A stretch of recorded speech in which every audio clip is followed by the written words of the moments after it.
long time. First off, I would like to thank you for clicking on this video on this sacred night that is Samhain, that is Halloween, that is All Hallows, that is All Saints Eve. There's so many different names that we have for this sacred night where the veil is at one of its thinnest.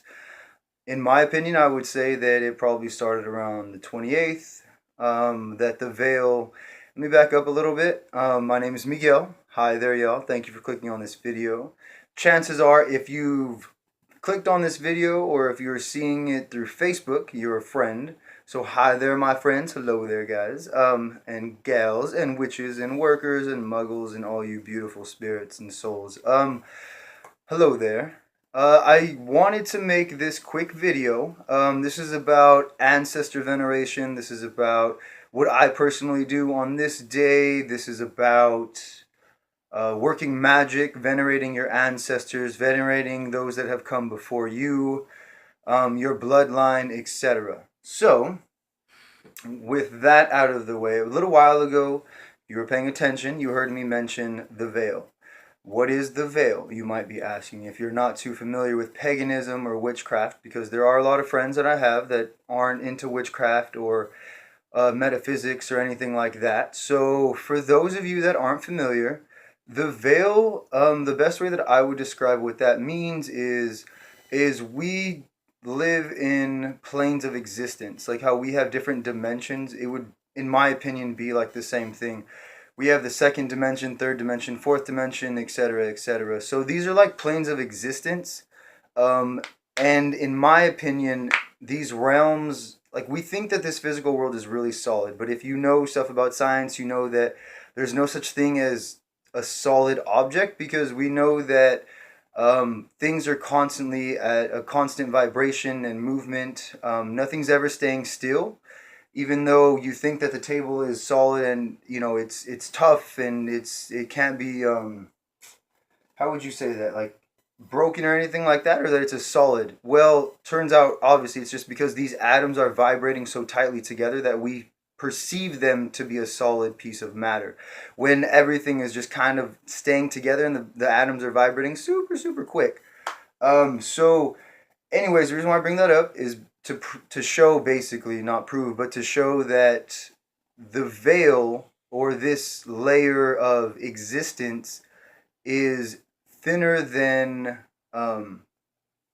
or not so much thinner, but well, it is right now anyway. But to say basically that even though things seem solid and it seems like this is the world that we live in, believe me when I tell you this, there are other planes of existence, other worlds that are constantly bumping into ours. I think of it as layers, and sometimes layers bleed into each other. You know what I'm saying? So, and especially so this time of year, the layer of spirits, of ancestors, of the dead, basically, or muertos, the veil is the thinnest. The reason why the veil is at its thinnest, from my understanding, is because this is the time of the second harvest. This is the witch's new year. Happy birthday, and happy new year, and all of those amazing things. Whoever has a birthday this day, happy birthday. Whoever is celebrating the new year, happy New Year's. And all those beautiful blessings, y'all. So, hey, hello there, everybody that gets to celebrate in those ways.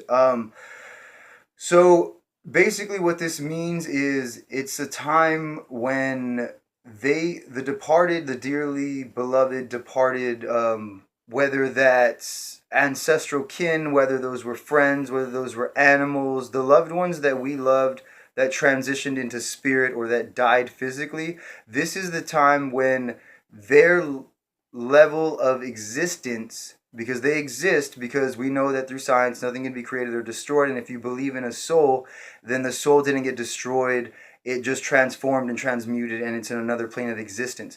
Well, this is a time when it is at its thinnest, so the spirits that died, quote unquote, that left this world, get to come and hang out with us tonight, tomorrow, Dia de los Muertos, which is November 2nd, and maybe a couple days before and after, depending on your belief system. But yeah, it's the second harvest, like I was saying, for the witch's new year. And what that basically means is it's a time when you're reaping, when you're cutting your crops, when you're gathering in all that dead, and you're bringing it to you.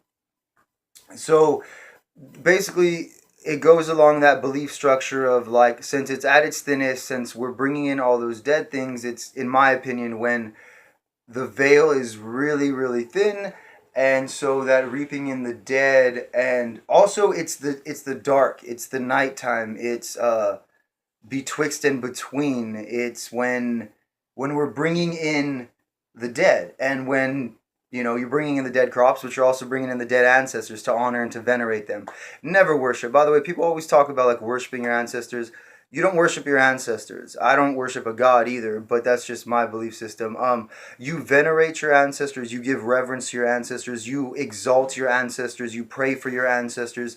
You give elevation. You give offerings to your ancestors, but you don't worship your ancestors. That's just stupid when people say I worship my. No, you don't. And if you do worship your ancestors probably like, what are you doing, idiot? Don't worship me. I'm not a god. They were in flesh and blood just like you and I.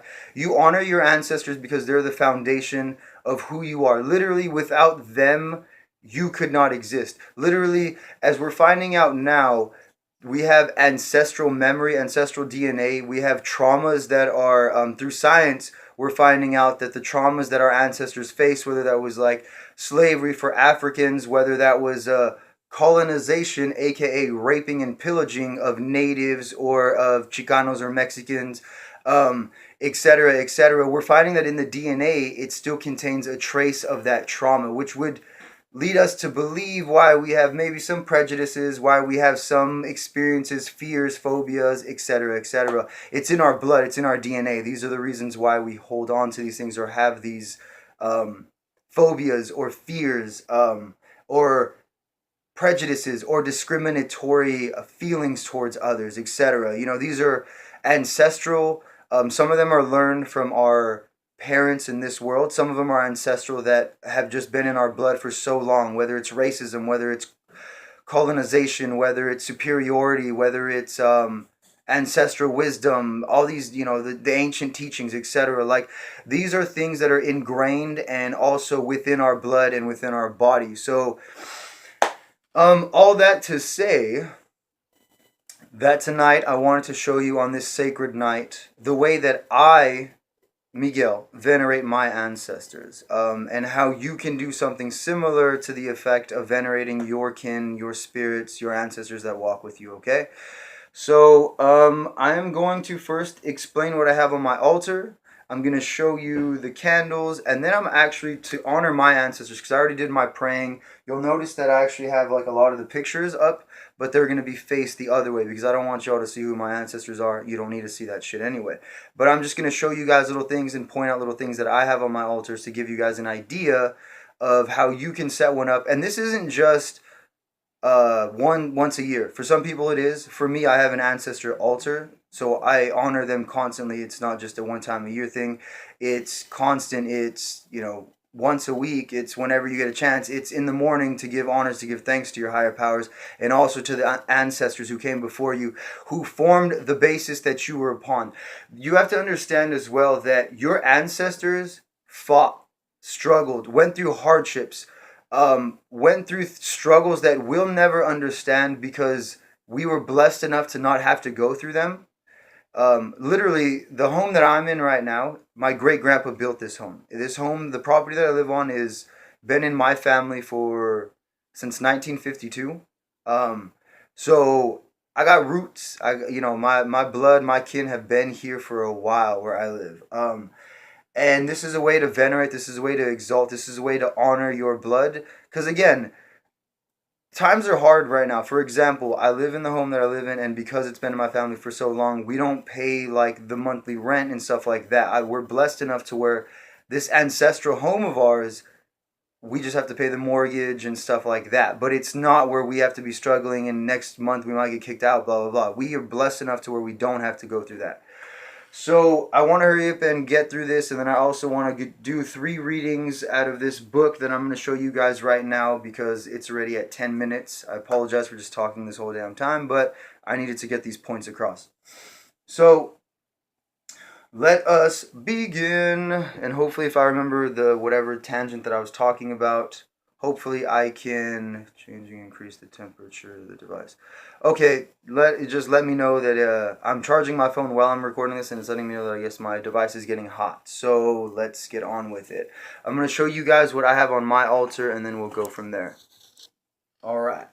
So we have right now on Miggy's altar, as you can see, different little items. So we'll start with this guy. Right here, we have marigold. Now, in my culture, I'm a Chicano, a Mexican American. So in my culture, what we have, oh, that's cool. What we have in my culture is marigold. On days like Dia de los Muertos and on Halloween, you actually would go to the cemetery and leave these offerings, but since I'm not going to go to the cemetery, I'm doing it here in my house. But marigold for my people are actually associated with the sun in the underworld. So we give this as offering for our ancestors to give them the light and to give them, and also to guide them. I just learned this recently. But we have marigold to guide our ancestors. And I learned that through a curanderismo page from Facebook. But you put marigold to guide your ancestors, to give them light and to give them the sun that they have in the underworld as well. Okay? You can probably see right here that I got a cross. Now, for me, I work with conjure and I also work brujeria, curanderismo. So that's a Mexican American and also African American spirituality. So for me, the cross is partially based on the faith of my ancestors who were mostly Catholic. I'm going to show you guys something that I have on my altar that's under this other stuff that I'm not going to show you all of it, but basically it's my family history. And the other reason why I have the cross on here is because in conjure it represents spirit. It's not even about a religious thing. It's a crossroad. So you would work with the cross because it's a crossroad and because crossroads are all about spirit in the center. So that's why I have that as well. You can see. Can you see that? Damn. You can see the Ankh. The Ankh for me is eternal life. I have it tattooed on me. So to me, that was all about eternity and all about the afterlife, but as well as life just living and going on forever. Underneath that, I have a deck of playing cards because a lot of my ancestors like playing cards, and they like gambling and a good old time. So you would put on the altar things that your ancestors liked in life. So if you knew that they played chess, maybe put a chessboard or a chess piece. If you got, if you knew that they were into the Catholicism, put a Bible on there. If you knew that they liked certain flowers, put some flowers on there. Just little things that, mementos if you want to call them that, but things that your ancestors liked in life is what you would want to put on there.